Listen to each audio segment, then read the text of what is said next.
Assalamu alaikum. Welcome to another episode of Boys in the Cave. My name is Tanzim. I'm joined by my co-host Josh. Alhamdulillah, we're actually joined by some dear brothers of ours in the community. Me and Josh usually, do interviews and discussions with, sheikhs and stuff in the community. Like, alhamdulillah, these guys are probably like students of knowledge. Rock kicks.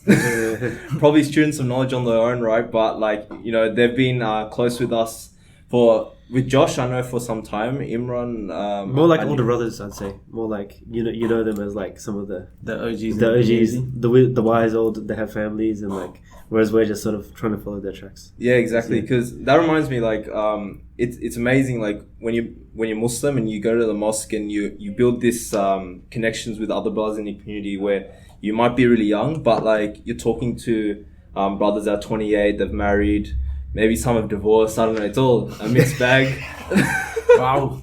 It was funny because I was on a WhatsApp thread yesterday. Some brother, Daniel H. He did a post about talk to some divorced brothers. Do you remember that? Right. Yeah, I saw that. And then some guy posted on the WhatsApp like, "There's some 3 divorced brothers here, so we should be talking to them more." Like, very direct. Yeah, but essentially what I'm getting to is that we have a mixed bag of brothers in the community with different ages, and it's always good. It's like you take in their advice in life, so probably should intro them. But before we actually go into it, so our brothers from who we have today, they're actually affiliated with an organization called SWNA, and what they've done is they what do they do in the community?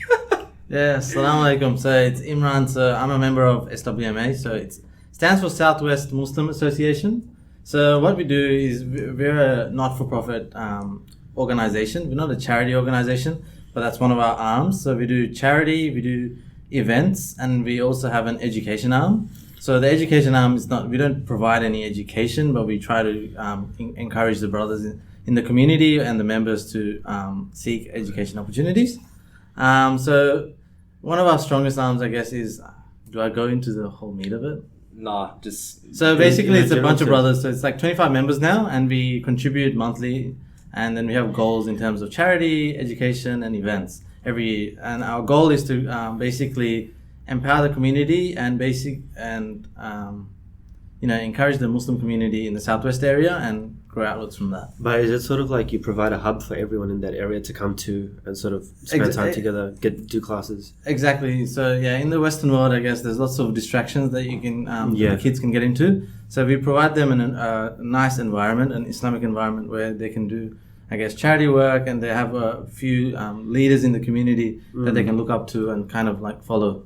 Do you guys have a football comp that like half my friends go to? Yeah. So on Tuesday nights on the like that's the one. Yeah, Sydney Futsal League SFL. So we're an association of the parent company SWMA. Yeah. So this is our 10th season, and we restart the comp on this Tuesday. We're still looking for teams. We've got 12, I think. We have space for 14, inshallah.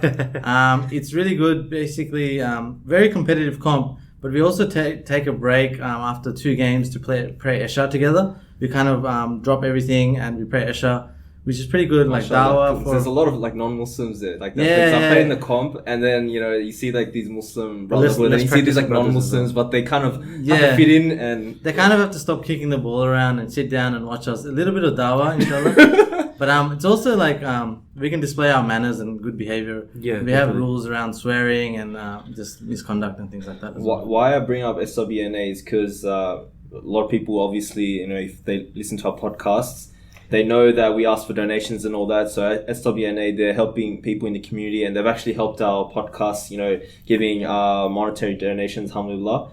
And not only that, there's a lot of people, through our Patreon and even individual donations, they actually help us out. And so as you can see, the money that the community has donated to us generously has actually come to good use. And this is not just in regards to equipment. We've got so many other plans coming up. Inshallah, you'll see the fruits of your seeds. So to really go into what we want to talk about today is Imran and Shihab, who we have today. They actually run an app called GoPray. Is that not just an app, right? It's like a website as well. Yeah, it's a website and an app on both iOS and Android. And how long ago did you start up? Because I don't know. It's not globally kind of. It's not global yet, but I know obviously in the Sydney community there's been a lot of marketing from your end. So literally, I think all like Muslims in Sydney pretty much have the app. Like I was actually using it today because I had to go somewhere. So local Juma, I'm like, yeah, go pray. I'm like repping. Yeah, alhamdulillah, man. Assalamu alaikum. So my name's Shihab. I've been GoPray's been around for about just over 3 years now. And we started just like as a website because we knew that there wasn't an easy way to find out, where you can go to pray and how people can join the Jama'ah. Like everyone talks about, the rewards of catching the Jama'ah praying together. But if you're not regular at the masjid and you're like, hey man, I just want to know when Asr is or when I can join for Fajr. Like no one prays at the prayer start time. And so like we just wanted to make it easy for us to connect back to our places of worship. Because I know like using the app, because I work in North Sydney, so you find all these, not in North Sydney in particular, but in the city, wherever you go, there's like, I never knew there was some random like convenience store and at the back of it there's like some mad musalla. I'm like, I remember once I first downloaded the app and he told me like in this convenience store there's like a musallas, right? So I walk into the convenience store, I felt a bit awkward. Like I'm like, where is the musalla? And then there's like this little door at the back, and then you ask the guy like, oh, is there where you can pray? He's like, yeah, I'll show you. Opens the door and it's like you go inside, there's like a store, and behind the store there's like this huge like prayer place. Oh right, smile, I'm building a caliphate or something. There's lots of funny stories people tell us actually about finding prayer places through GoPray. I've got my own. Like I went to one on Pitt Street, like it's just a random convenience center, and I walked in and basically there was no one at the front desk. I think the brother was away or something. But I saw like a bodna and I knew it was like a musalla there somewhere. So yeah, surely enough. That's a sign. Yeah, that's a true sign. But alhamdulillah, that's one of the use cases, I guess, where you're kind of in a foreign space within Australia, or you're not somewhere where you're used to, and just finding a prayer place nearby just to get your prayers done. So inshallah, that's one of our aims and objectives, I guess. And have you guys? Are you only in Australia at the moment, starting off? Yeah, we're in Australia right now, but we've got plans to take it overseas. But one of the things that we realized is in order to make something like GoPray effective, you really need community support. Yeah, definitely. And so that's one of the reasons why, GoPray is Australia-wide, but we've seen a lot more uptake in New South Wales and even Victoria. And one of the reasons for that is we've got a lot more awareness, a lot more of an active community here that knows to update or check in at these prayer places just to verify the So prayer how times. exactly does it work? Is it like members of the community tell you about this musalla existing at this place and you add it to your database, I guess? Yeah, so the entire concept is like crowdsourced. Yeah, So okay. Anyone can come in and verify prayer times. They can update prayer times. They can submit new listings. Yeah. And we have like a lightweight kind of verification process for anything that's has custom fields and stuff like that. So if someone's giving us a new prayer place, we try and communicate via email to try and figure out, hey, okay, have you got the prayer times? How many times have you been there? So it's a bit ad hoc. But for things like verifying prayer times or updating them, which happens pretty regularly, that's kind of all automated through the app. But it's not like anyone's going to give you like a fake prayer place. Like it's not actually there. As in Muslims, you can trust there. So it's happened before. Really? Yeah, we've had some random hackers from China just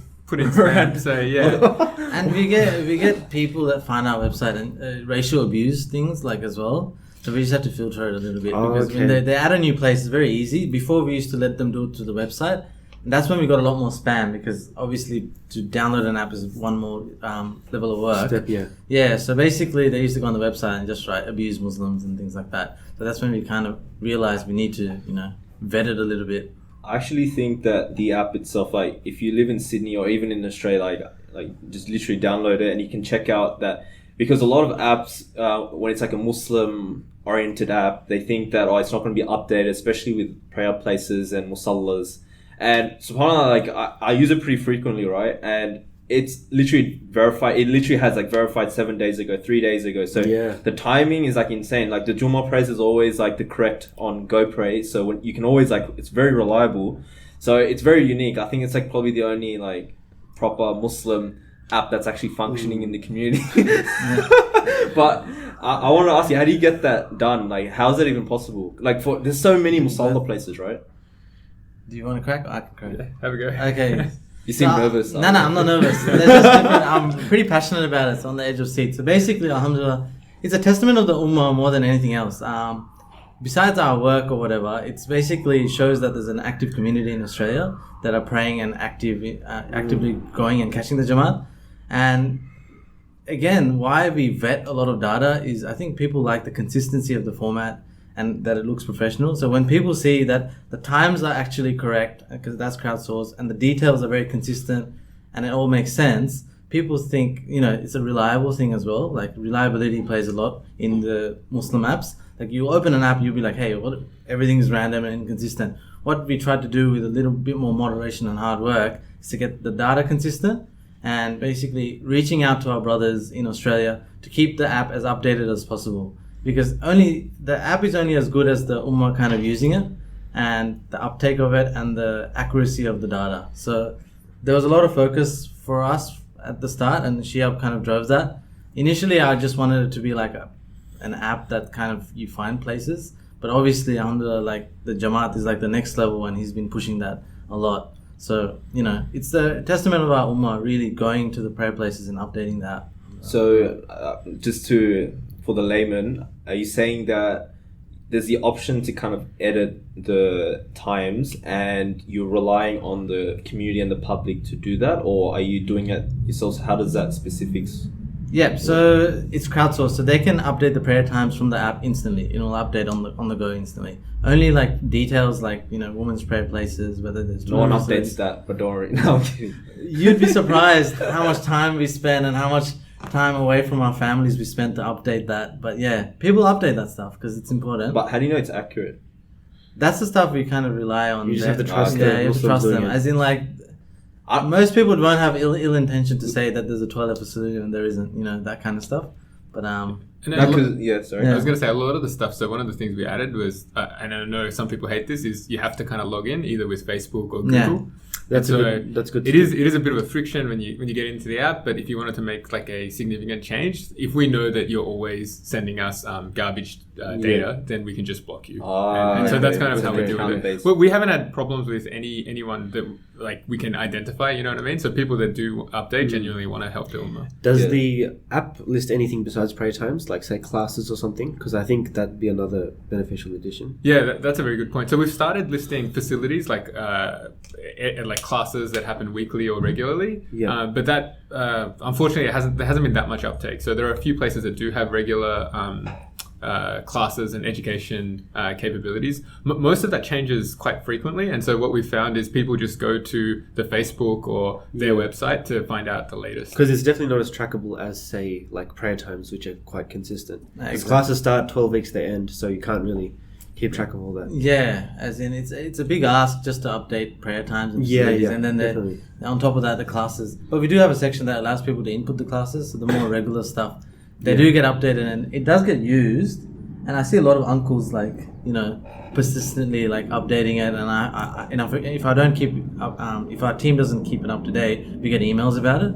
So it shows like people are getting why I ask about the public kind of editing it, because if there was like a non-Muslim listening to the podcast and thinking, why are they trusting? Why is the app developers like all the people who create the apps trusting the community? But I guess from our perspective, since it is a community based and prayer is so important and integral to the religion of Islam, so no one's going to be trolling. Kind of like, it's like, why would you be bothered to destroy Muslims the would want to Ummah? help other Muslims. Yeah, exactly. So it's a great model. I think we're crowdsourced for the right reason with the right intention. Yeah. And it's good because like if you help someone do good, you're rewarded, right? Yeah. And so even if say if something was out of date, like some prayer time was out of date, or someone accidentally said that there's no women's facilities, but there actually is. Like everyone's incentivized to update it. So even if someone made a genuine mistake or intentional harm, like the next person that sees it, like it's so easy for them to correct and collect the ajr for that. So that's. I've actually got this story of like one time I was like in some industrial area of Bankstown in some corner, and I was gonna miss Jummah, right? And then I logged into the app. It took me to some end of some road. It was like a hardware store. and I caught Jummah, alhamdulillah. So the rewards on you guys. Well, alhamdulillah, honestly, the rewards probably on the guy that actually the guy kept that it up added there. the place, And so that's why when people go, like I know it's annoying, but we really want to encourage people, just click that verify button, because that means that the next person that sees it knows that, hey, this has been updated in the last, couple of days or a couple of weeks, so they're more likely to trust it. That's kind of why we put the updated date. Like if there are places that haven't been updated for 3 months, then you might be like, hey, should I go or shouldn't I go? Yeah. And I also wanted to ask you guys about the global level, because I know in Sydney this has really taken off, but say like the US, the Muslim community is so large there, like each state has several little Sydneys, like Chicago, Detroit. There's like several major centers of populations where Muslims are like thriving. So if you expanded to that global level, it'd be like insane, I think. Because Sydney's just like a drop in the ocean, or like Melbourne as well. Exactly. Yeah. So are you guys sort of working towards that, or do they have their own inside scoop at Boys in the Cave? Or? Do they have their own sort of like local versions, I guess? Because I think Americans must have thought of it. Yeah, alhamdulillah, that's a very good question. And in fact, we've been thinking about it for years. I think for us, it's not about taking it to the world. It's about making sure what we have works. And then once we figure out what that secret sauce is, like even for us, like why is it working so well in Sydney but not so well in Melbourne? Okay. And so if we can figure out and we have some hypotheses, like we have a greater reach to the community here. We have a group of dedicated brothers, so at least 50% of the mosques are going to be up to date. So what do we need to establish? Because just building the app or building the service, that's probably the easy part. How do you get the community engaged? That's the nut you have to crack. Yeah, I really appreciate that perspective of making everything we have here done right, as opposed to try to overextend yourself and like it doesn't really work and fail. So like mashallah, it's really good that it's working so well in Sydney. Is it as big in Melbourne as it is in Sydney? Like, how's it going in Melbourne? Yeah, so in terms of usage, it is going well in both states, but it's just like we're trying to figure out how we can get more adoption, because in terms of the Muslim population, there's a huge contingent in New South Wales and Victoria. Yeah. And so, but we see a lot more adoption in New South Wales than Victoria today. Like we're always like coming at it from a data mindset. So we're like, hey, well, what's going on here? Why is the usage and adoption higher here versus You're trying to measure it. Yeah. But even today, we've got like, I think even just last month we had like 8,000 or 9,000 users like consistently arriving every month, and then on the website there's like another 10, 12, 14,000. So that's 20,000 Muslims using the app every month, which is phenomenal. Yeah. So I guess one of the hypotheses from that is why New South Wales is great, or what we're thinking is we have people on the ground, and I guess if we want to go global, we need to build partnerships to have people on the ground, because you touched on it, like it's really awesome when you see that something is updated. You feel like, okay, this app is worth using. Yeah. So when you have like people on the ground, they'll be updating it more regularly. Trust will be built, and more people will be using it. So that's one of our challenges, to like kind of build partnerships in overseas countries, whether it be US, UK. So we're looking to partner up with a few people, I guess, but still early days. We're open to people helping us out on that front as well. What are the sort of the demands on yourself to keep it up and running? Is it a lot of hours per week, or not really? It's sort of like on its 2 feet now. You can start from there. So what we do is we've got a small team of like core members that we can kind of lean on each other to help out. Like if someone's got something on. The bulk of the the BAU, like the business as usual work, is around the updates and admin. And then on the side we have development work. So if we want to extend some capability or fix some bugs or something like that, that's probably what takes a huge chunk of time. But it's like huge chunk of time for a little period, and then once that's done, that's. But the biggest thing was sort of starting it up, I guess, getting it running in the first place. I think. So just to give you an idea of timeframes, we actually spent. A whole summer or something. A couple of months getting the website up, and then after we got the website up, then we let the website run for about 6 months, and we're like, hey, is it actually worth us building an app, or like how can we improve it and stuff like that? And we kind of iterated and learned from there. I wanted to sort of segue a bit into app building itself. So what did that involve, like building the app? Is that like a lot of work goes into that? Yeah, because it's like it's like a new thing to sort of do in the modern world or in today's age. And I guess a lot of people aren't sure about how to actually go about building an app. And we even see many apps that most non-Muslims use is so impactful within the society, and we don't see it amongst the Muslim community enough. So how do you actually start up? I actually want to ask you another question after that, but how do you just kind of learn the trade, I guess, or app building? Yeah, that's an interesting question. I think it's easier if you've studied it, right? Like it's like, how do you build a building? If you've studied architecture or if you've studied civil engineering, then you probably have a really good idea. Definitely. I think it's very hard to do something like that if you're just jumping in without any core experience in the past. So do you have to have a background in sort of coding, that sort of thing? I think if you do have that background, it makes it way easier if you're doing it yourself. But if you've got an idea that you want to see out in the world, you can always get another company or contract with someone to go and build that for you. So it depends where you want to go. Like you might feel like, hey, you're confident enough, you built a website before and you want to take it to the next level. That might be just doing a few online courses and then figuring out where to go from there. But I guess you can't expect just doing one or two online courses. Just having an idea and just being able to come up with something. Yeah, it's the analogy of the house building is something that a lot of software developers have used, because it's like, hey, anyone can come and think of what they want, right? And it's pretty easy to describe. But then what goes into constructing it, like there's a lot of detail in there. And if you know the detail, then sure, you can build your own house. But if you don't, then... That's the other question I want to ask, because like, for example, from my point of view, because I don't know too much about app development, but I'm more kind of business oriented or minded. Can you just, have the idea about, what you want in the app and just get, app developers and, coders to kind of just do it? So you can build a business that's an app with the person who actually started that company not having any idea about app development. You can, but it's basically you come in as an outsider not understanding the system, right? Yeah. And so there are a lot of successful companies where the founder or the main person that started the company was a business guy and not a tech guy. I think what makes it easier if you do have a tech partner is that you can quickly answer what's possible, you can quickly prototype, you can quickly get to something. And so if you just partner with a third-party company, then you don't really have that bouncing of ideas and that quick iteration. And I think before you deep dive, because you're going to invest a lot of time and money, and if you're not an expert, you don't have control of like how it's going. You need to do a lot of research up front. To like even if you have a lot of money, say like we've solved the money problem and you can get developers in Ukraine or whatever, you need to really do research because you won't get the time back. So really, it's not just an idea. You go and ask a lot of people. There's also resources online or usertesting.com. You can do a lot of research up front to basically understand whether this problem is worth solving, because you have to find product market fit. You can't just build an app and put it on the Play Store or iOS. Of course, like any other. Yeah, you need to do a lot of research because a lot of people have ideas, but the well executed apps are researched through. Like, what's the most common problem and what's the most lightweight solution we can build up front. And why will your idea of the app work? Because maybe someone else came up with the same idea. And why isn't your idea already happening right now? So there's so many, like any product. Even in the Muslim world, there's been, I guess, lots of apps that have tried to do the prayer times and things like that. I think coming from you guys' unique position as software developers, because you guys work and have been working for many years as software developers, so you know exactly what you're doing. And you're in SW. We haven't worked out. As in, he used to be a software developer, Shihab. You want to talk about what you do now? Oh yeah, sure. As a quick intro. Both of us are.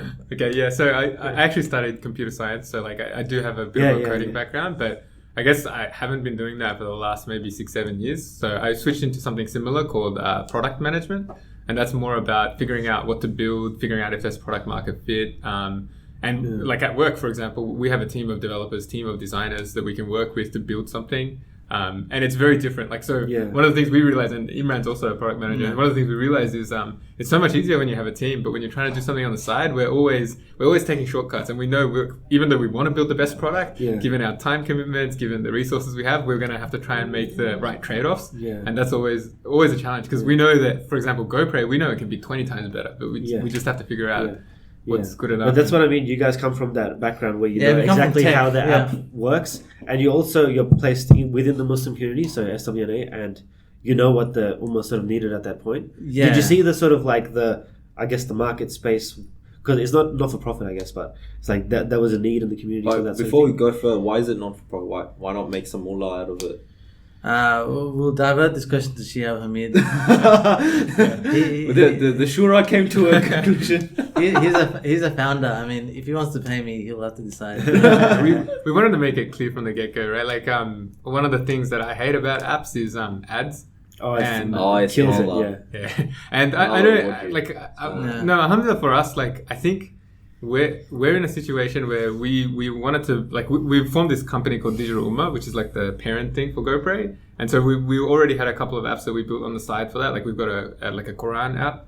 We're working on some other apps as well, and we're trying to figure out, like, would we be putting our energy into this so that we can replace our current jobs? Like, probably not, because we're going to be working. We've got, you know, a family. We've got mouths to feed. We've done some quick back of paper Yeah, numbers. and so we could Probably charge can't people create- like a couple of dollars for this, but then it's not like what's the gain, right? Like, Yeah. we would much rather the Want to community gain the benefit from akhirah. this. That's what. Yeah. Much rather live for the rewards. But Samara, like you brought up a good point with the ads because some apps I don't know. Am I allowed to like name apps and like shun them?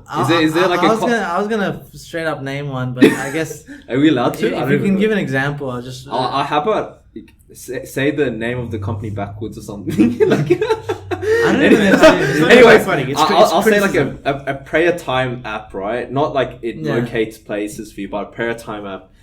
Every time, like I don't know why I use it, I just like see downloading another Yeah. one. But every time I go use it, like an ad pops up, and it's like sometimes it's like a chick. I'm like, what? Yeah, like, yeah. bro, I'm trying to get my Yeah, khushu I'm trying to out pray here, here. and this fitna pops up in this Muslim Yeah. app. I was gonna say this exact thing. Like I was just reading Quran, like before. No way. The app I'm usually used to is Easy Quran, but when I switched to Android, there was no Easy Quran. This is another app built by Digital Ummah. We have Easy Quran. It's a side plug, but I'm not plugging it for the sake of this, but for the story. So I used to read Quran on Android, not Easy Quran. And basically, this is why you have to be careful with ads. There's like obviously it profiled me and it said like, are you looking for, a Muslim kind of, matrimonial? And it's like a You're like, girl's yes. photo. Like she's in a hijab and whatever, but, complete distraction while you're reading the Quran, Surah Kahf on a Friday, took a crazy turn. But, yeah. Subhanallah. So that's why you got to be careful about ads because the filter on those are pretty funny as much as you want to control it. You don't know what's firing. So you they have no don't, control the of it. companies actually have no idea. As you can say like what kind of industry, what keywords. Like, we you want a wanna girl, but exclude. not a hijabi girl. Yeah, Not like as in you put the right type of girl that you'd probably want to marry, but not at the right time, they gotta have like time constraints to that as well.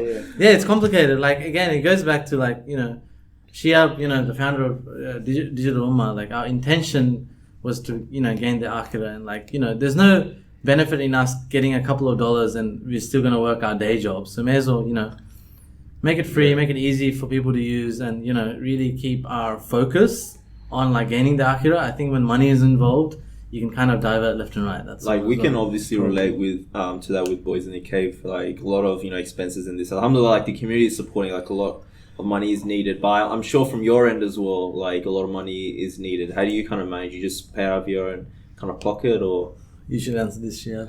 are we gonna do a bank- donation plug? No, It's bankrolled by Shihab Hamid right now, but Subhanallah. No, it's, honestly, the roads. alhamdulillah, our costs are pretty low because like we do most of the things ourselves. And one of the reasons why we started something like this was like we looked around and we're like, hey, some of us are accountants, some of us are lawyers, some of us are doctors, some of us are computer guys or whatever. And like we alhamdulillah, we've been blessed with so many skills, right? And so we're not all of us are like trained in the same way, but we bring a variety of skills that if we put them together for the right cause, we should be able to achieve something. And so like whether it's starting your own company, helping Muslims figure out Islamic super or something like that, right? Like there are so many things we can do. And so for us, when we sat around, we're like, hey, this is probably one problem that alhamdulillah we're equipped to solve or equipped to try and solve. So let's have at it. And I think that was our starting point. And I think if we're true to that starting point, that's kind of... I think that's just such a beautiful line of thinking, as when we all have our specializations, but how do you make it more than just being the end in your career? As in, how do you make it beneficial to the Ummah instead of just your own career progression? So the Muslim lawyers, I guess, or people who are trained in law, they can help, like, I don't know, Muslims who are here as refugees and like try to help them with their visa applications. That's just a small example, and what you guys are doing, I guess, in the tech world is sort of helping people get to their prayers, which is just mashallah, as in it's the right way It to pursue sounds things. simple, but it's like a profound thing. Yeah, like, it sounds simple, but a lot of people don't think of it that way. Like, Yeah. as in they don't come together, I guess. yeah, I mean, we should be able to, like, right? Because we all, like, selective school plug, but we're all, like, we all went to selective schools and things like that, you know what I mean? Like, our parents put us through rigorous education, and if For you a look at reason. any successful organization, it's very educated people that kind of build Yeah. it up. We should be able to focus on what Shihab said and kind of build something successful for the Ummah, right? It's just all about focus and intention. And alhamdulillah, like what you guys were saying before, like we're probably like half a generation older than you, but Yeah, man, sure. time flies, bro. And We went to before the same schools, but like Yeah. a bit Before- too out of reach. Exactly. Before you know it, inshallah, you guys were married, kids, everything, and the time you have, that spare time, man, it diminishes so fast. Yeah. It diminishes so fast. So if there's anything you can do to pull forward it kind of early when it feels like you're always going to be smashed for time, Yeah. but when it feels like you might have a little bit of spare time, try and put that seed down, because that's only when it can grow. Because if you're looking for more Yeah. spare time, it's never going to happen. Because you guys already had kids and stuff when you made the app, didn't you? As you were already so busy with everything, right? Yeah, 3 Shihab did, I think. Yeah. I had a kid in How old's my between. daughter? It's like It's a while the baby's being delivered, just Yeah, like yeah. on your Yeah, laptop, yeah, yeah. go pray. Just verifying Gotta that help them. multiple.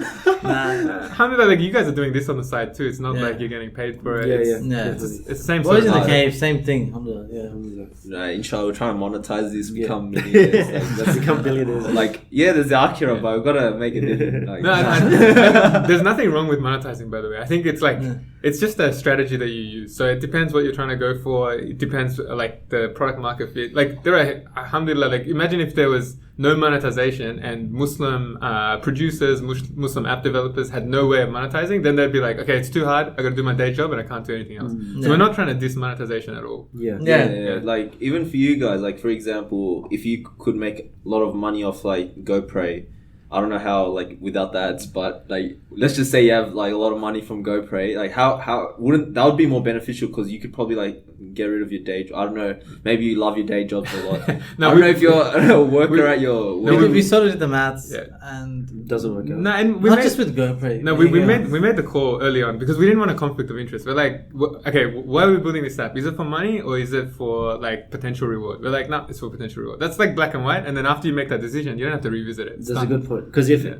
interest and incentive comes in like that, then a lot of clashing perspectives Yeah. come in. Yeah. But if everyone knows they're doing this for the sake of Allah and as a voluntary thing, that way you know it's out of good intention. Yeah. It doesn't blow the Makes line. decisions easier as well. There's lots of decisions you have to make when you're in this path, I guess. Yeah. And when you kind of boil it down to like, this is our intention and we want to keep it clean, everything's easier that way. I think shifting back the gears, we were talking about Muslim communities and our sort of dabbling into the tech world and the sort of startups Muslims have.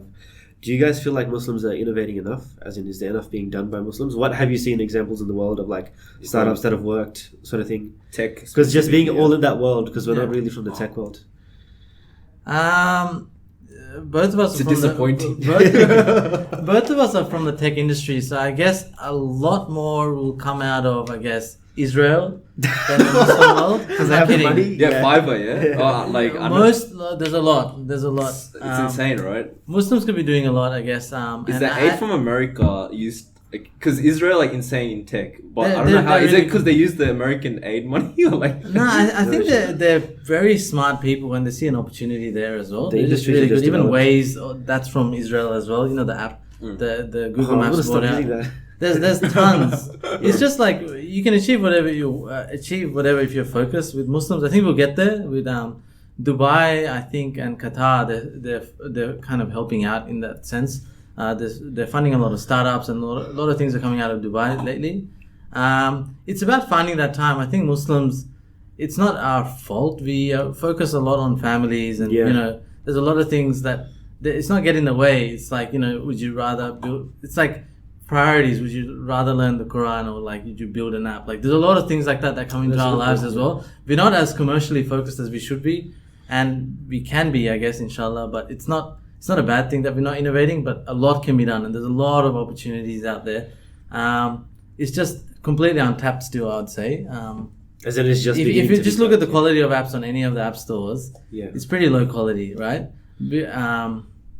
But in terms of commercial solutions, not just like Muslim solutions, like commercial solutions that Muslims have made, I don't think there's many in the industry. I haven't come across any, and I work in the digital space, and I know my company uses at least 3 apps that are founded in Israel. So Okay. they're big because Yeah. they've put a lot of focus into it as well. I think with the Muslim community we should be trying to tap into, because we're gonna be left behind essentially when it comes to the future and what it has in store. Like, you know, it even talks about AI being used and all that sort of stuff. Like, wouldn't you say that since we can't, you know, code, like, and then now like this AI stuff's gonna happen, and before you know it, you know, like, I don't know. Like, I think Shihab can tap in like the digital Ummah and why we chose that name and why we kind of started this organization is kind of similar vibes, and you can pretty much touch on it. Like, I think like we're noticing that exact change. Like if you think about, I don't know when you guys grew up versus us growing up, but we didn't have mobile phones for a while,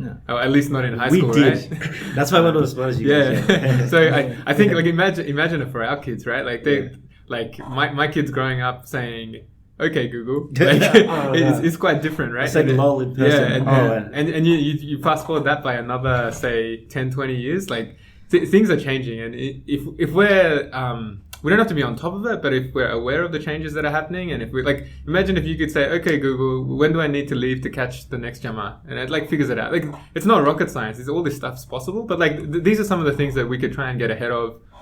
Just to try and figure out how technology should fit in our lives, because there's a lot of negative sides of technology and we're aware of that, but there's also some positive sides, and we should definitely try and get ahead of that. Because I think Muslims are very aware of the negative sides of like how social media is such a drain on your time and your attention, distracts you from the more important things in life, phone addiction, stuff like that, which I think is like much more, I don't know, it's cause of much more concern, like our kids growing up, or even like my generation, as in how everyone's on like Instagram, everything all the time.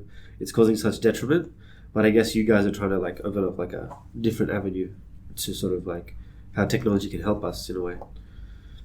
Yeah, exactly. Like we wouldn't imagine like things like, you know, just open an app and find your local mosque. You know what I mean? Yeah, exactly. Like it's just us finding where technology can help the Ummah as well. There's a lot of things we probably haven't thought about, you know, that can help us like every day in our daily lives as a Muslim. You know.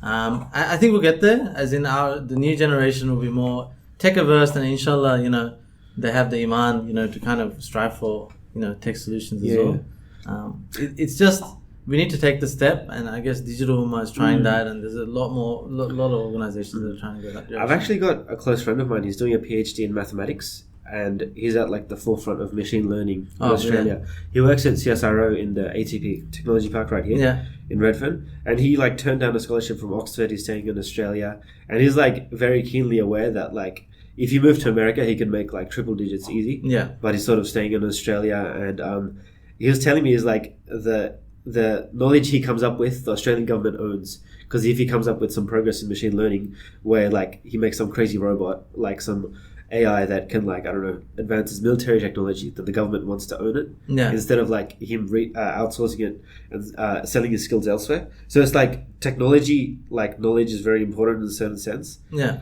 So, and he was telling me, he's like, oh no, I just want to help the Muslims with the information I learned, because he's like coming up with different like theorems and stuff. So it's weird how like those things are coming to the forefront of our lives in a certain way. Do you see that with like technology in general, like apps and stuff, like how it's sort of coming to dominate our lives? Yeah, I think like if you look around you, like we're always on the phone, like we're recording on laptops, we're like taking photos on the phone, or we're like even with prayer times, like we're not looking up at the sky. I mean, there are so many things that are changing with technology, and some for good, some for bad. But I think that the worst thing we could do is ignore it, right, and pretend it's going to go away. Yeah. And so to be at the forefront, or to try and be at the forefront, that I mean, we're definitely not there, but to have experts like that in the field, like that's awesome. Yeah, because you were saying earlier about how like even something like recordings, were able to like gain knowledge by listening to the seerah while they're doing the dishes or driving, and so that's just a really basic way in which like technology has helped Muslims gain their knowledge, obviously.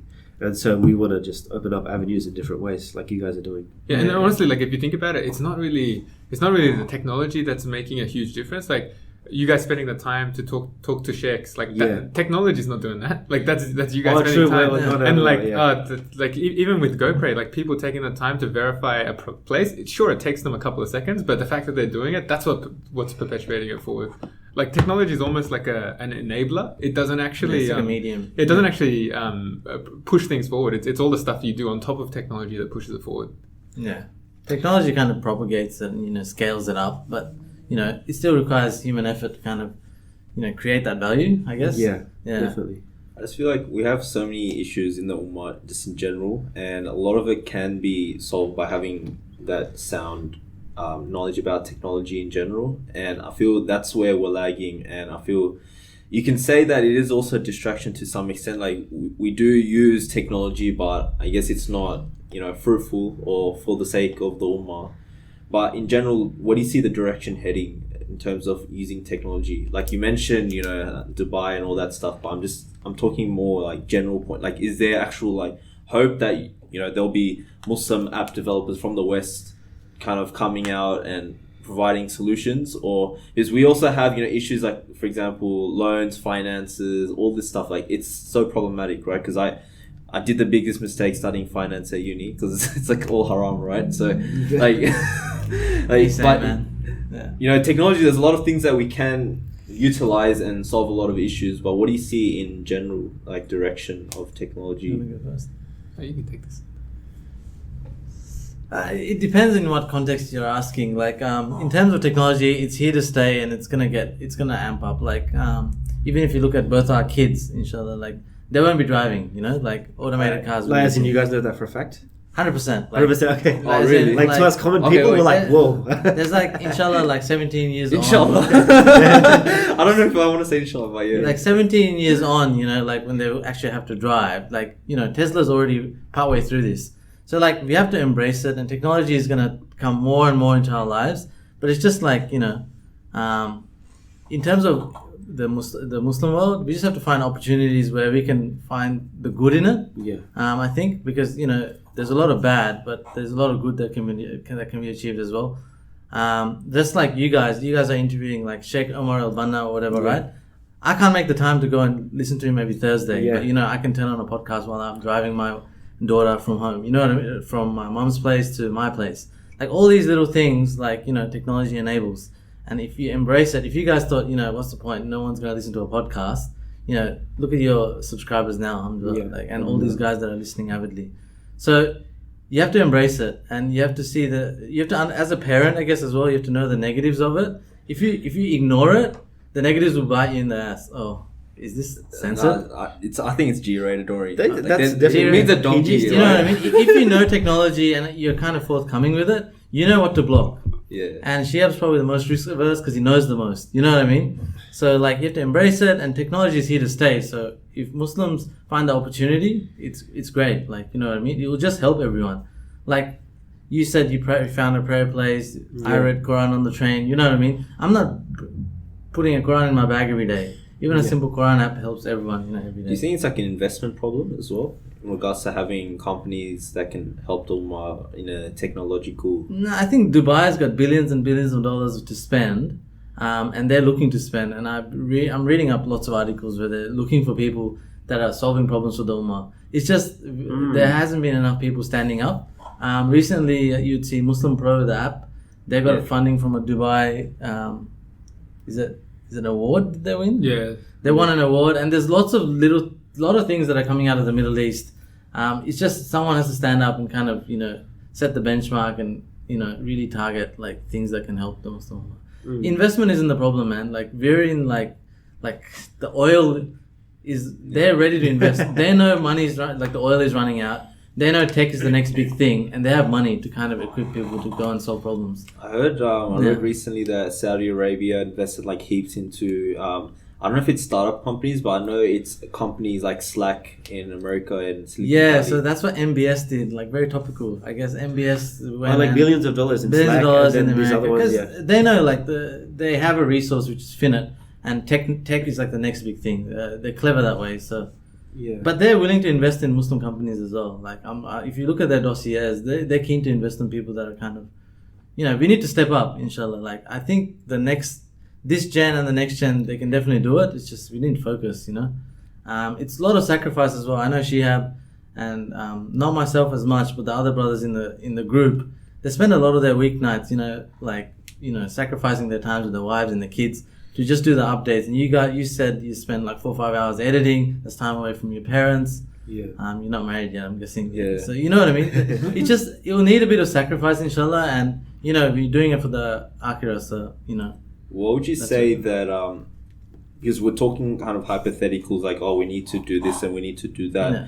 If you had the option to, I guess, mold, or if you had the option to set what a Muslim should do from when he's young to now, how would you kind of set the curriculum of, utilizing technology? Like, would you train them like coding from a young age? Like, what would you do? Like, what would you advise to kind of the general Muslim Ummah in regards to knowing tech from a young age, essentially? Because you can't just like, it's hard. Like, for example, I'm 21. I can't just like flick the switch and understand. Like, I could, but it just kind of seems. But yeah, I guess you have to study like layman's advice is maybe shouldn't just focus on medicine and engineering. Yo. Software engineering's got some money. I already now. know this episode is going to be controversial. I think it's different. Like, I'll put it back to you. Like, Imran, what did you study? so I studied finance in UTS. So yeah. Really? Yeah. So There you go, right? Like, that's what I mean. No, So I I think the thing is, you just gotta figure out if you're passionate about it. If you're not passionate about it, don't do it. Like, you're not gonna excel at something you're not passionate about. Did you have to learn the skills? How did I get into tech? probably have to follow your route then. Yeah. 'Cause I'm Yeah, really yeah, close to- literally. It's all about passion. So like, I guess I was always geared towards technology, and I was building computers from a very young age when I was young as well. So I was very tech averse. And when I finished my HSC, I guess I matched my UI with the course that I could do. Common mistake most Bengalis make. But so I was still hungry. So 5 years into, I was in banking. Subhanallah, Allah got me out of that. So from that, there was a bit of passion, and there's a few projects that I did while I was in the bank. And then I was luckily, I applied for News Corp and they gave me an opportunity. It's like, it all depends on intention. So I went to Hajj like in 2010, and I made the intention to get out of banking altogether. And basically my reason was like, Allah saved me from this, you know what I mean? And for that reason, inshallah, like I think my prayers got answered, alhamdulillah. That's part of the reason how I got into tech as well. Like, I think there's no way I'd hire myself back then. From the experience that I have, it's just like, the question is like, hey, so why do you think you make it? I'd be like, I like tech. That was, obviously Allah helped me all along the way. So yeah, it was the intention. In Hajj, I made du'as like in Arafah that get me out of banking altogether, because the money is obviously amazing, but you feel insecure as well, like what you've done all your life. Like, that's my advice to anyone that kind of wants to do this 360. Make your intention pure, make du'as to Allah. It will happen. I've seen it happen to me. And don't worry about money. That sorts itself out. If you're really passionate about something and you do it for the right intention, money won't be an issue, inshallah. So is that what you've seen with yourself and other brothers generally? That like, so if you chase something that you're really passionate about, you generally do well in that, right? That's basic, like 101. Like, it's logical as well, right? So it's not Bengali advice, and that's the opposite. Yeah, it's just like, let's talk about let's tie it with our Bengali coach. Because Shihab, you're Bengali, yeah? Yeah. Okay, so if I had to talk about Shihab, the guy got, alhamdulillah, like I'm not going to disclose his mark, but he got a good mark, right? Yeah, good mark. If you match the UI, he should be doing medicine, but like he did this weird thing where he chose software engineering, and back then as well. Controversial for Bangla. Was that? Imagine 2003 he's choosing software engineering, right? So because he was passionate about it, he's here. He's here now, and he's like killing it in his field. Yeah. Go for your passion, but you got to be logical and practical as well. I'm not gonna not side with our parents. Our parents are very logical, and they go for the secure thing. We have to kind of think of that as well. Like, this guy knew like software's gonna make it. Oh, you're back then. You know what I mean? There's a bit of practicality that you have to apply to your decision making as well. Like for like a kuffar or non-Muslim, they'll be like, my passion is painting. I want to become a painter. Yeah. Like, maybe sure, if you believe in your, whatever you're making, maybe, but I guess there's a practicality sense. But I think what you're doing is that our dreams is still oriented in like in a field where you can still make a lot of money off it. Is that what you're doing? It's not the money. I go the other way, and I say the flip side is true. Like, I've seen people that want to get into tech. They don't actually like anything about tech, but they understand that tech has a huge future and has a lot of money in it, and they get in for those reasons, and they actually don't do well. So I think so the reason why you want to follow things that inspire you, or things that you're naturally attracted to, obviously if they're halal, or if you can find ways of avenues that are halal, then that's probably going to be the easiest for you to accept and the easiest for you to excel at, because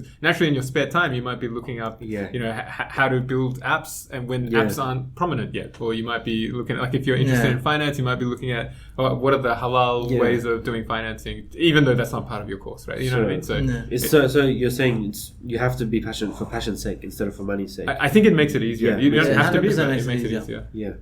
Subhanallah. Like, that reminds me, just having that intention, even if you can kind of believe in what you envision in regards to your passion, inshallah, like, it does sort itself out. Especially if it is like Islamically aligned and you've got some, deen attached to it, it will sort itself out, I guess. I mean, career is a long time, so you gotta have the hunger for it, If you don't have the hunger for it, like, you won't survive. You can't just be like, oh yeah, I like apps, you just join, you know what I mean? Like, you're gonna have to do it for the next 30 years. So you really gotta like apps, you know what I mean? And to do well, you need to survive. Like, from the age of 20 to 60, you're gonna do it for 40 years. So if you're not hungry about it, you get caught out. I want to kind of tie it into, like, because we're all Bengali here. We actually had, subhanAllah, I think we're revolutionizing the Dawah scene, because the Dawah scene, like, there's not many Bengalis there. So now we can kind of bring out Bengali issues in the Bengali flavors. Like, a lot of, like, obviously we come here our parents came here from Bangladesh, and they set up, and it's like, oh yeah, work hard, get a degree, get a job. I guess they do that, but then they're working really hard, and I don't know, whatever career they decide to take up, they actually enjoy it, or they just kind of grind it out for like 40 years of your life. Like, I feel like they have that mentality because they worked hard to get here, that it doesn't matter what you're doing if it's just good money. What's this passion BS? It doesn't, like, it's just as in they made definitely up. didn't think like that. They didn't. I don't know if, like, what's the mindset, because I feel like for us now, we live in this culture, passion, I think the passion comes because it's basically our parents have set it up for us, mashallah. They have come from a background where security and, like, financial security and looking after their kids is the utmost importance. So, like, shout out to them, because they worked hard. It didn't matter whether they liked it or not. Their focus was us as kids, making sure we go to the right education and, ensuring that we have food every day, at dinner time. So that's why they kind of had to, they were forced to go for the financial security or grinding it out, you know what I mean? And they've set up a beautiful platform for us where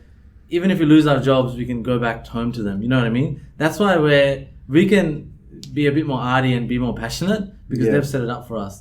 It's not a negative thing, it's just like, they did the hard work, and all credit to them, alhamdulillah. And that's why they kind of want us to do medicine as well, and all those law fields. They're wonderful fields, and if I could have my time again, maybe if I was smart enough, I'd become a doctor. You can help the Ummah that way as well.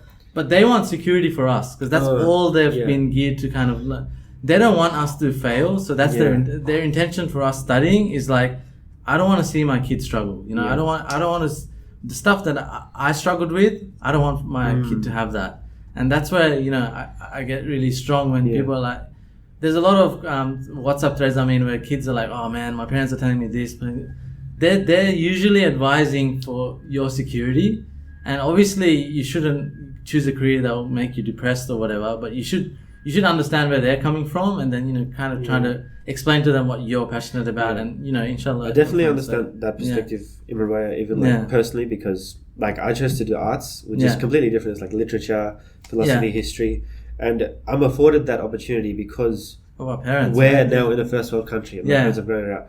In a first world country, I could do whatever, make 54k a year. I'll have food on the table. Exactly. My dad couldn't do that. He had to strive for the best, be an engineer, and come here on his scholarship, and he had to establish that first for me to be like, I can do what I want.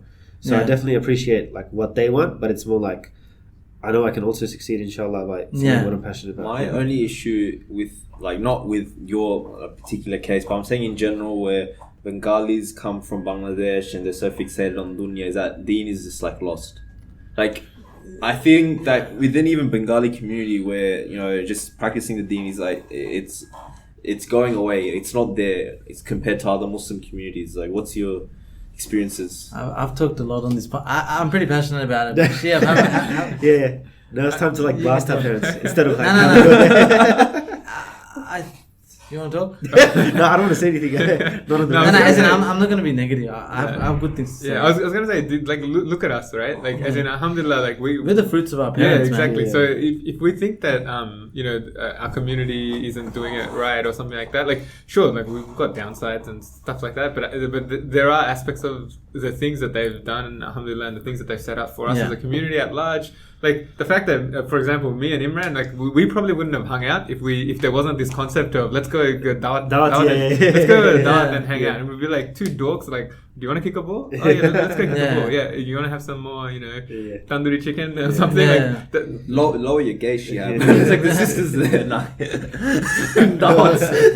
Our parents were pretty strict on that regard as well. They were very segregated. Nah, my parents are full, like, chill about that. Like, they're cool. I don't know why. Yeah, as in it's A lot of Bengali pockets. It's different. everyone's different, like I think our parents have the right intentions, and alhamdulillah, Allah will guide them.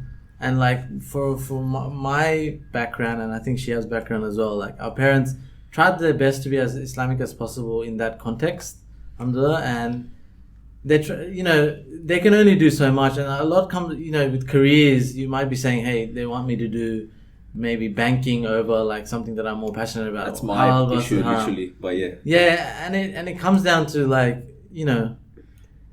we have to understand where they're coming from. It's not like they're haram. We have to understand where they're coming from. It's financial security. They want the best for you. They just don't have the complete context or the conviction that, that what you're passionate about will work out for you. That's all. You just have to, you just have to, It's 'cause go they've through the journey of yeah. explaining it to them. They've never seen But it work. it's hard because They've I'll never talk seen from it my work. own experience, right? Because my Yeah. parents really, like, all these entry level banking jobs like pop up, and my dad's always linking it to me and stuff, and always applying it. That's apply cute, code, man. apply code, or like all the time, right? And actually, like, I'm like, whatever, I'll just apply it. The dude, like, I got a full interview and everything. Like, I made it, like, I made it progress. And I remember I told you this to Josh a while back, and it was a video interview, right? It was like that stage, and then it would be like a proper meetup. Yeah. And it was like for NAB or something, and then I've completely botched it, like, on purpose. Like, your first I completely just botched it, like, It's like dad completely botched it on air. like, it's like if you don't like click something next 3 seconds, your whole screen will be blank because they want you to answer a question and say it over the video chat. So I just completely just watched it. I'm like, nah, this is like too risky. So it's hard. Like, every time my parents kind of relay, oh yeah, apply for a banking job, this and that, it's really hard to kind of explain it. But I guess from my own perspective, I've never mentioned why.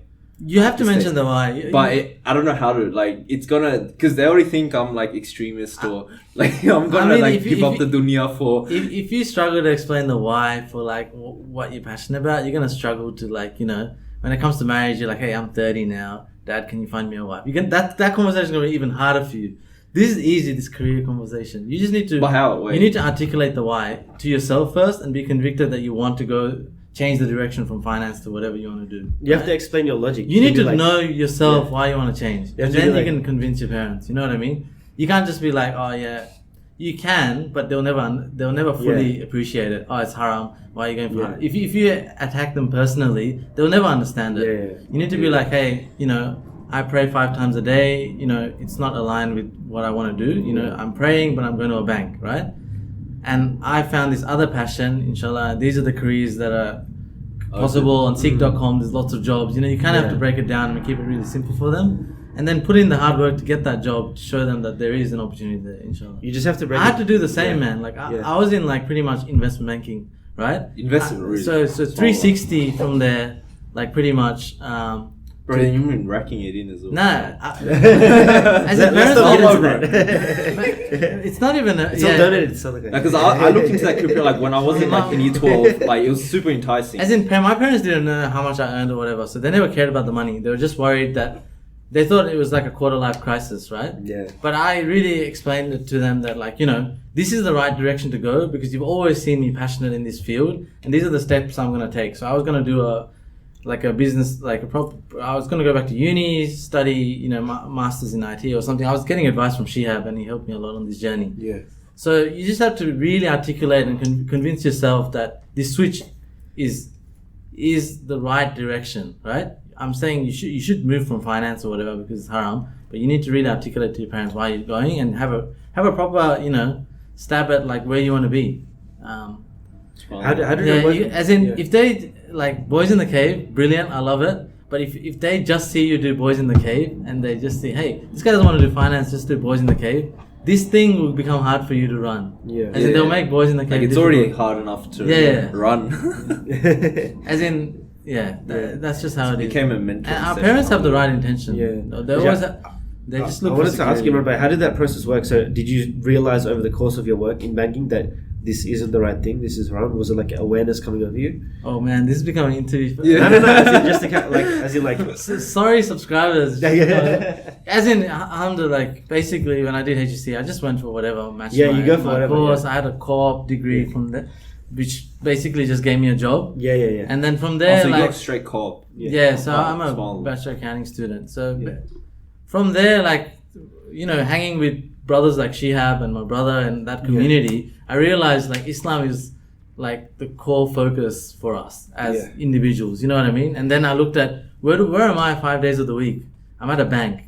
So it didn't align with where I wanted to be. Definitely. And alhamdulillah, like, Allah guides. Like it's nothing got to do with me. It's like alhamdulillah. It's just I could have taken that direction and Allah could have made me struggle, but Allah made it easy for me. So I guess it all depends. a lot of maybe you have your own other experience, not you personally, Shihab, but you got friends in the same boat. I think a lot of Muslims are in the same boat where they're in a job where it's tricky to kind of get out of, or it's not Islamically aligned, or they're just unsure if it is halal or not.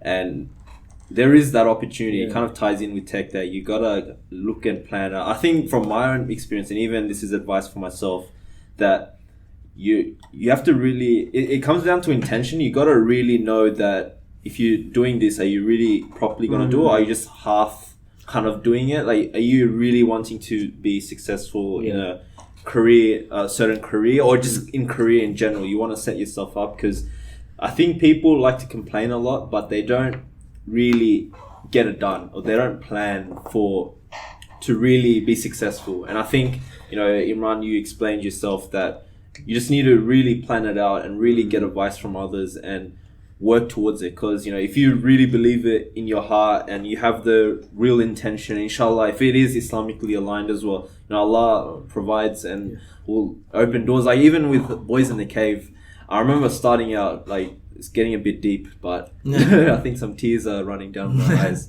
But me and Josh and a few other brothers, when we first, I remember, like, we were at uni, we were at Oliver Brown. Yeah. That Oliver Brown got shut down, unfortunately. But anyways, it was the one in front of uni, and we were just talking like, look, we have these amazing conversations about Islam and the deen.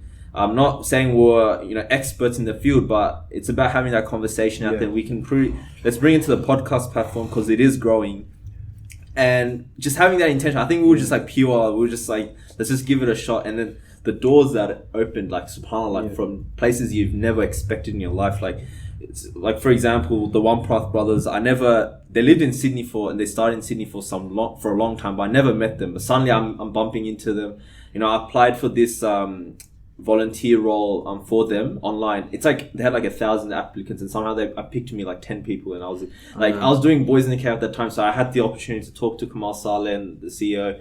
But not only that, obviously with Man Mamluks, we were a partnership with them. Like, who would have thought? Like, the funny story with how we met with Man Mamluks, they actually knew us from the beginning, like beginning, where I was just posting, because I was trying to do marketing online for Boys in the Cave. I'd post like random, episodes in different, like all Muslim, Muslim entrepreneur group, or all these like random groups, So in one of the groups, which was the Muslim entrepreneur group, Noreen, which is Sim's wife of Man Mamluks, the host, she was in it, she saw it, and so she private messaged me saying, oh, you guys doing a podcast? And I'm like, yeah, because we actually inquired them about what mic to get. So they didn't really know us. They're just like, oh, this is the mic you should use. But they actually saw like we're actually doing it properly, and then they kept tabs on us, and then alhamdulillah, like they approached us to kind of merge. And even with other like Dr. Shadi, doing interviews with Dr. Gilan, like it's insane. Like that's what I mean. Like if you keep your intention pure and just have that vision and go by it. That's what I mean. It's the key to have the vision and the intention. Inshallah, like doors open, and I guess it kind of trickles down to you can take it on like your life, Imran, how everything kind of worked out. I've actually got a friend, like, he's in construction. He's a civil engineer. And he was getting so many, he was going through applications, trying to get into jobs. And he would ask straight away, is like, is any of my work going to be based on, is it going to be related to defense in any way, as in the army? Yeah. And if they said yes, then he's like, no, I'm not taking this job. And now, alhamdulillah, he's got the craziest position. He's only like 25. And he's doing so well. And any projects they hand to him, he asks, like, what am I going to be what does it demolishing? touch? Yeah. It's like, if anything related to defense or like the Australian Army, or even like places where meat is going to be produced that's pork, he like rejects it. But even then, because he's so good, they keep him on board and he's doing so well. It just goes to show that you can like succeed so well in your field and even remain principled. And you become respected, I think. Like, people like, oh yeah, he won't do that. But they still give him like the harder jobs. Sort of. Like, it goes back to, like, if you're doing for the sake of Allah, like, Allah's not going to make you worse off. Like, for example, I remember there was a famous, very popular da'i, like Sheikh from America. I forgot his name. He was a revert. He was a white brother. He said that he was struggling, like he converted and stuff. He's trying to find the odd jobs. I think he was in a haram job before. And he was doing this construction work, like actually like doing all the heavy lifting. And he had like a lot of pain, but he had to do it because that's the only job he had. But then I think the boss told him, like, I'm not going to let you go do my prayer on Friday. And then he's like, please try to, like, he's scraping by, he needs this job. And then the guy's like, nah, I'm not going to let you go do my prayer. And then he quit his job on the spot. Like, subhanAllah. Yeah. But the crazy thing is, right, like, if you have that sincere intention for Allah, what happened, that same Jummah prayer attended, he bumped into a guy and he said, I have a job opening at a pizza place I opened. You want to, work there? And then that pay was actually better than the pay at the construction job. It's like, how insane is that? So what I'm trying to get at is that Allah's not going to, humiliate you in that kind of position if you're doing it for the sake of Allah. And I think even, this is going a bit off topic, but I know a lot of people that are kind of compromising on the deen in the workplace to kind of fit in with the culture, or just, they think that, for example, I know, like, shaving your beard, like being completely clean shaven, to, not wanting to pray publicly within the workplace, like they feel a bit shy. They feel like, oh, my workmates are gonna think weird of me, so I don't want to pray, so I skip prayer. Like, there's a lot of situations, even maybe sisters have struggles with the hijab in the workplace. I think it all kind of ties together, right? Like, Allah's not going to humiliate you if you're proud of your deen, and if you're good at your job. Obviously, don't be like lazy and slacking off and have those experiences been hard for you, like Imran Bhaiya or Sheba, like because like a lot of us, like our age 23, getting bored of my voice. Because Sheba, like, because we're getting into that stage where, like, me and my cohort, we're getting into working now, as everyone's graduating or starting work. A lot of people come across these, like, I don't know, like Melbourne Cup the other day is like drinks, this, that. So how do you guys negotiate all that? Like, is it like easy for you now? Yeah, where you can stay out of it. I think honestly, it's easy if you set the bar when you start. Like, if you do it, like, if you skip prayer, or if you try and make weird excuses, then it's harder to revert later, right? Whereas if up front you're like, hey man, I gotta go pray.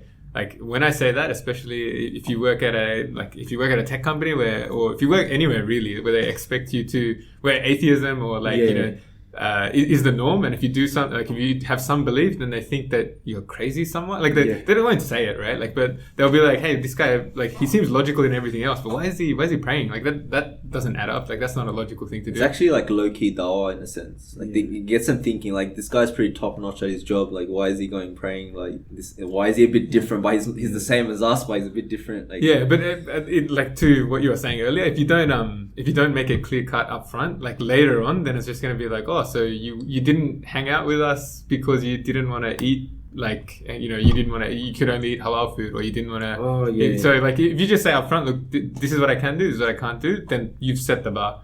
And especially in Australia, like, there's a lot of laws to protect against discrimination and stuff like that. So it depends on your situation and your workplace. So you guys haven't encountered any difficulty like that or anything? I think it depends on the workplace. So personally, I haven't, because again, where I've encountered difficulty was where I said it later. If for example you need to go pray and you need to use a meeting room, like, you could wing it and you could pray outside somewhere, or you could just tell them, hey man, I need a prayer room, or I need to pray. And if you let them know up front, and if they say no, like that's a decision point or a test for you. But if you let them know later, then they'll be like, wait, do you actually need to pray, or are you just taking a break, or what's going on? Like, why didn't you need to do this last week? They're gonna be like, Yeah, what's this yeah, guy doing? yeah. Yeah. Also, Okay. yeah, exactly. You got to be consistent in your behaviors as well. Otherwise, they question like, not you. You kind of represent Islam as well. So basically, they see he goes to pray. Fair enough. Like he's very consistent with their prayers. But when they come back and your practices in the workplace aren't very great, like you're doing the basics wrong, you're lying a lot, lazy, walking around in the city, bludging, taking long lunches, those kind of things. Because then it reflects really badly on like. It's bad. Muslims in It general. shouldn't, but we always get attributed back to our religion because Yeah. we're kind of really. If you're really strong on that, I guess it will always get attributed. Yeah. So make sure you're kind of consistent. Even a reminder to myself first and foremost: if you're really consistent about not going to the bar, not drinking, all the Islamic things, make sure all the things that the kuffar actually know, like say, bad, yeah. commitment to work, not lying, being really like approachable. You got to keep those things right as well, because then they'll see like, hey, he prays and he's also good at his work and he's an all-round good guy. Not like we need their approval, but it's definitely dawah, right? Yeah, definitely. I think because like the kuffar right now, because even me in the workplace, I realize, especially if they're all around my age and working, like they have nothing else to do besides hustle weekday and then party weekend and Friday night. They're just like clubbing, Yeah. and that's all I hear. Like, oh, this hook up, that hook, like it's insane. Like, Like, legit, that's explicit. yeah, but I got drunk, like, I took this many shots, like that's what I'm going through, right? At work. But subhanAllah, like every time they kind of ask about what I'm doing, like it's so like they think it's just this guy gets up to nothing. Like Just this say guy's so boring. Play cricket birthday. Yeah, Yeah, that's literally that's what I say, and then they just think like, what the hell? Two Like, whole day games. And they think we have a lot of savings or something because we don't go to the bar and spend all that money. But yeah, we don't have Work. savings. go pray and boys in the cave. Like we're spending it on that, but I guess it's weird because for them it's not normal. They're like, you have to release and have fun, and that's the way you should do it. Go clubbing and drinking. But if they see you're actually good with your work and you've got values, that means being strict on not doing the haram stuff. They actually kind of value you in a different way, and I think that's what I've experienced as well. Like they'll take you seriously. They won't see you as some normal kind of Joe bloke on the street. So inshallah, maybe it's even da'wah for them and be interested in Islam. Yeah. Inshallah, keep persistent because it does get easier. Like I know it's hard when you're younger because everyone's trying to like have fun or whatever. But when you get like, it's easy for me. For example, for now, I just go, oh yeah, I'm hanging out with the kids, and they're like, oh, I get it. Like you know what I mean? Like you can say that straight yeah, away. exactly. Like, So there are It like gets common easier, sense inshallah. things that Yeah. they'll accept. It's just that age bracket that the 20s to early 20s, everything. Yeah. But are there any further like final advices you guys want to give to like people like starting up tech or younger Muslims, younger Bengalis, everything like in the community? Because you guys are like so much older. Nice to Bengalis. Yeah. so much older. Yeah. That's as in you're like the older brothers of the community for us here, definitely. Any advice? It's kind of weird. parents. yeah. All the honestly, no, don't. all the advice is already there. Now, Right? for It's all me, Islamic. what our parents taught us, I guess, which we can take on board, is perseverance. I think that's probably the theme of this podcast. Like, perseverance is key. Like, whether it be Islam, whether it be your career, right intention and perseverance. That's what our parents taught us, and that's kind of our upbringing, inshallah. So, and in terms of tech, like, both myself and Shihab, I guess, if you want help or anything, I've just opened up your inbox now. Like, we've both got All the Facebooks. I rishtas. think feel free to reach out if you want advice. We're not experts, but we've definitely got a bit of experience in the field. We're both in tech. We're both in pretty successful startups so far. So if you need any advice, any help, We'll put your links in the show notes, inshallah. And even with GoPro links, we'll put them down. If you want your email up there, I'll grab it off you guys and also put it there. Because even I know a lot of people in Sydney listen to it, so they can even potentially, like me, you'll get your advice as well. Exactly. There's so much opportunity just to better the Ummah with technology, and and that's kind of our intention. And there's so many of us, right? In Sydney, in Australia, we have like say 20,000 views of our app. All of these guys could kind of contribute they already contribute by updating the app, but they can go and build their own startup that helps the Ummah, inshallah. Like the talent's there. We're educated, we're smart, we're driven, inshallah. It's just perseverance. And for those guys that aren't in tech, like, like I think the answer isn't just tech. It's like maybe you're working in finance, maybe you're a marine biologist, right? Like, but try and figure out what little thing can you do that can help the ummah in a little way. And I think if you just like reorient yourself a little bit, inshallah, with the right intention, like you might be able to do a lot of good, or you might be able to help other people do good. So I think it doesn't, like, I don't want people to just think, hey, it's all about tech. There's going to be something that you work on, that you're passionate about, where you can, if you just try and think, well, what could I do with my knowledge or my understanding or my expertise to try and help the ummah? And if everyone did that just a little bit, inshallah, we can move the ummah forward as a whole. Exactly right. Yeah, so I think I guess it's close to nearing the episode. Seems like Tanzim got caught a life crisis as well. Yeah. My inbox. He's got to change everything. Follow Imran versus example. But just I guess get married, man. That's like right. Funny story. Like I always get because we're partnering with Man on Muslim. I talk with them. No, not proposals. Are you saying you always get proposals? No, if you're like anti-feminist, then you're not gonna get proposals. You know. But I'm kidding. I'm not anti-feminist, but you're not the huck. But like I was talking to the Man on Looks team, and they were talking about like marriage and stuff, and they were like, you know, at this day and age, it's hard to just marry early because, you know, finances and all that. So they kind of talked me out of it. So for the time. But regardless, Jazakallah khair, Imran and Shihab, for coming, Boys in the Cave. Like I genuinely enjoyed this episode simply because, you know, you guys, obviously we knew you guys from a while back, and, you know, you're in the community, you know, relatively in the MSA scene as well. So it's good to have brothers to have these genuine conversations with, in general. And even the Selective School Connect, as in we've always known of you, but they just haven't yet. Two techies, two high boys. Yeah. Thanks for listening. There's a lot of banter on there. Hopefully, you know, any good that you heard from us for, I guess, inshallah, is from Allah. Any mistakes or any, if we've offended anyone, it's from ourselves alone, inshallah. Yeah, please forgive us for that. SubhanAllah. So for our listeners, thank you for giving us your attention. If you have any questions or comments, feel free to email us at info@boysinthecave.com or find us on Facebook, and you can follow our journey through Instagram. Please leave a 5-star rating on iTunes, as that greatly helps us. What you guys can do is you can also download, if you have Android, you can download like Pocket Casts and stuff to listen to us. And inshallah also support us through Patreon. There's a lot of ties that we have there. You can donate like $1, $5. You know, just give what you can, inshallah, and contribute as much as you can. We get decent views, so, you know, if everyone just contributes in a small way, inshallah, it adds up and you see your money's worth, inshallah. We've got a lot of plans as well coming up. So from our special guests, Imran and Shihab, Josh and myself, we wish you all the best. This is Tanzim signing you off. Assalamu alaikum.